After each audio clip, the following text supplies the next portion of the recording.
Ang mga matulunging magkakaibigan. Isang araw, may mga batang naglalaro sa parke. Dalawa silang magkaibigan na naglalaro doon. Nang pauwi na sila, nagkwentuhan sila habang naglalakad. Si Dominic, nakakita siya ng matandang lalaki na hirap na magbitbit ng mga gamit at hirap na tumawid.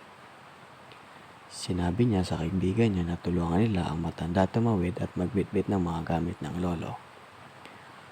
Tumiretso sila sa pwesto kung nasaan ang lolo. Tinanong ni Dominic ang matanda kung pwede bang tumulong sila sa kanya. Nahiya ng kaunti ang lolo pero pumayag din siya dahil hirap na siya magbitbit ng mga gamit niya. Kinuha ng isang kaibigan ni Dominic ang mga bag ni lolo at si Dominic inalalayan ang lolo maglakad. Tinanong ni Dominic kung saan siya papapunta. Sinabi ng lolo, "Iho, tatawid pa ako sa amin." At sabi ni Dominic, "Sige po lolo, tutulungan ka na din po namin sa pagtawid." Nagpasalamat ng marami ang matanda noong nakatawid na sila pauwi sa bahay niya.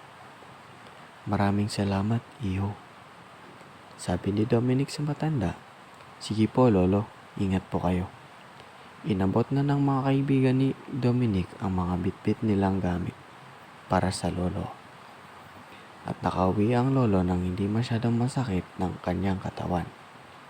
At si Dominic at ang kanyang mga kaibigan ay masaya dahil sila ay nakagawa ng mga mabuting bagay. At doon nagtatapos ang istorya. Maraming salamat sa pakikinig.